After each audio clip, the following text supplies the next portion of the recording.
Hey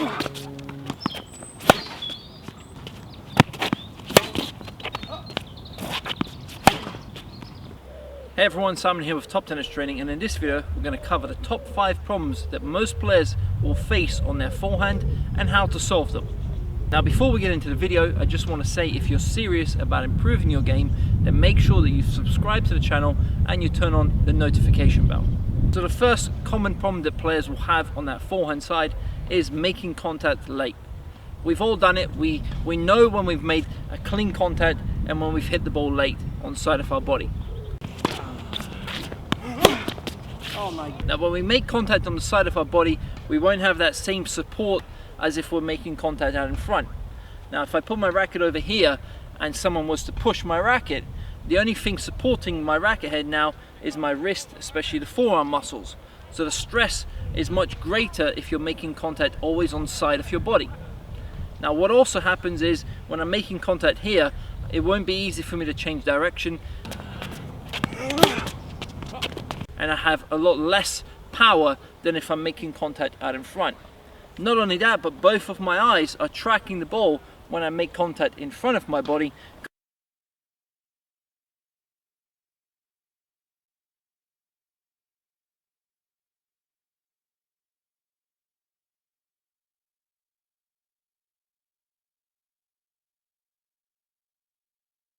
Compared to only the right eye mainly tracking the ball if I'm hitting the ball on side of my body. So to fix this, the first thing we have to do is know where our perfect contact point will be. Now this will change depending on the kind of forehand you use. If you're someone who plays with an extended arm like myself, you can make contact much more in front because the arm is extended away from the body.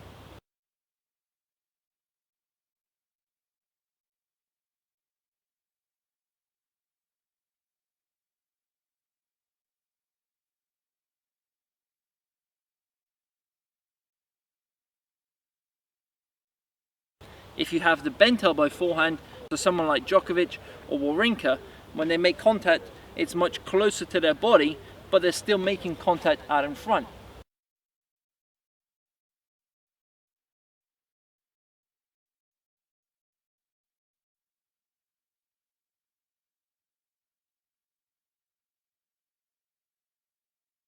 So you want to feel that you're always making contact in front of your body, regardless of if you have that bent elbow or that extended elbow.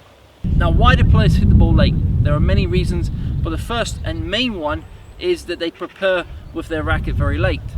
So if you're someone who waits for the ball to bounce on your side and then you start the racket preparation, you have much less time for you to get through that swing and then still find a clean contact in front of your body. So that first step to solving hitting the ball on side is to make sure that you're preparing on time. So as the ball is being hit, you see the ball traveling off your opponent's strings. Now in those first few feet that the ball travel off your opponent's racket, you'll see if it's coming to your forehand or to your backhand.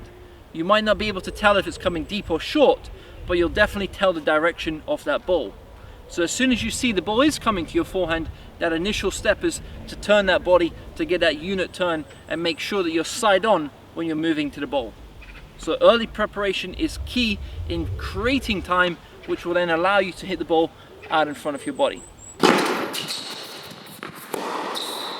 second reason players hit the ball late is that they don't actually track the ball properly from the strings of their opponent. So they lose the ball somewhere between their opponent's contact point and their own contact point. And often it happens around the bounce. So they might see the ball coming off the strings, maybe they've prepared now, maybe they're thinking about the racket, maybe they're thinking about where they want to direct, and they're actually not focused on seeing that ball rise up to their strings. Now what happens is you lose focus for a split second, you then lose the ball, and then you have to find it again, and suddenly you're late on that contact point. So it's important that you're tracking the ball all the way from your opponent's strings to the ball has bounced on your side and then the ball has risen up to your racket.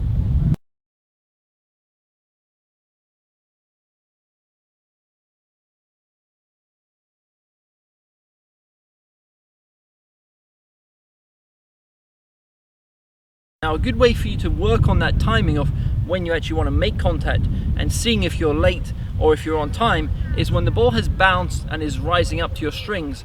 Whenever you feel like, okay, now I should be making contact, you can say this out loud. So you can say it now, or you can say it in your head. So I'm simply saying now in my head.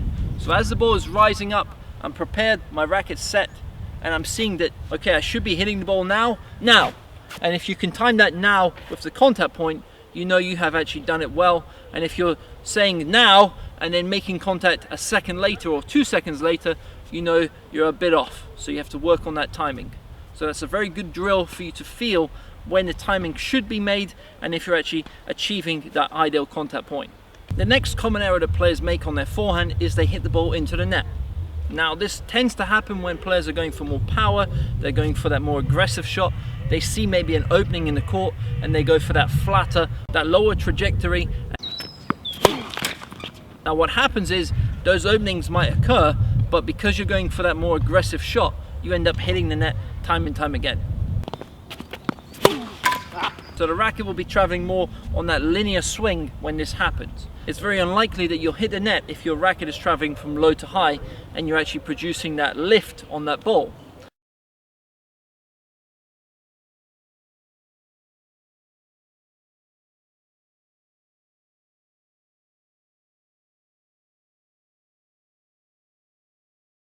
So in order for you to actually change this and get rid of those net errors is to simply take the net out of play.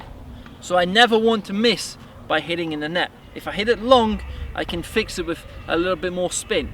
But what I don't want to do is have those balls where I can actually be aggressive and hit it in the net, because now I'm shooting myself in the foot.